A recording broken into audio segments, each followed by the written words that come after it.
Madam, আপনার সঙ্গে একজন দেখা করতে এসেছে। বলো, আমি বিজি আছি। ম্যাডাম, ইলিয়াসের ব্যাপারে কিছু বলতে এসেছি।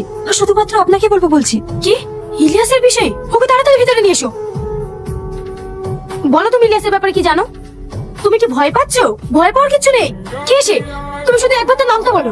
আমি মেরেছি। বল, কেন মেরেছিস? কেন মেরেছিস বল, আজ তোকে মেরেই ফেলবো। এই সামাদ, তাড়াতাড়ি এই গাড়িটা লোড কর, তারপর আরেকটা জায়গায় মাল পাঠাতে হবে। ঠিক আছে মালিক। হ্যাঁ বলো। আমার পেটে ভীষণ ব্যথা হচ্ছে, তুমি তাড়াতাড়ি বাড়ি এসো।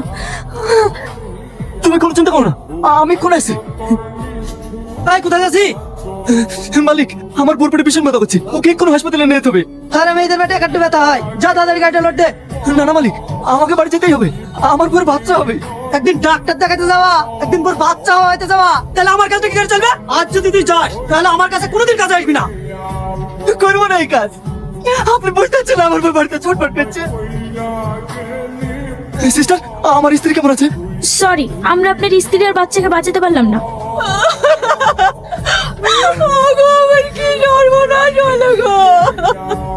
এই দেখো, আজ মাছ পেলাম না, সবজিটা নিয়ে আসলাম। তুমি কি করছো? আমাদের বাচ্চা হলে এগুলো লাগবে না। তোমার আবার কষ্ট করে এসব করার কি দরকার?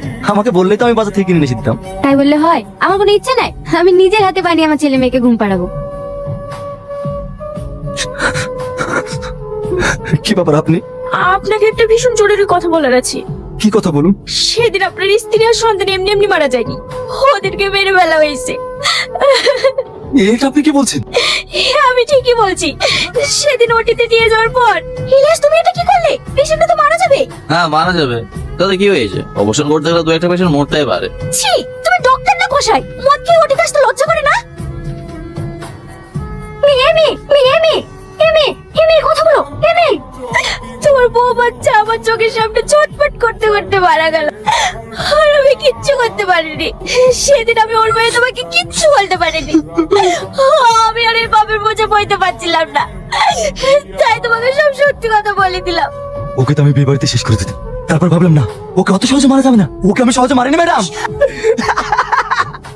ও যে হাত দিয়ে আমার বড় ভুল অপারেশন করেছিল, সে হাতে ছেঁড়া কেটে দিয়েছি। ও মদকে অপারেশন করেছিল না, ওকে আমি এত মদ খাইয়েছি, ওকে এত মদ খাইয়েছি, এ বাঁচাও, ওকে শেষ করে দিয়েছি।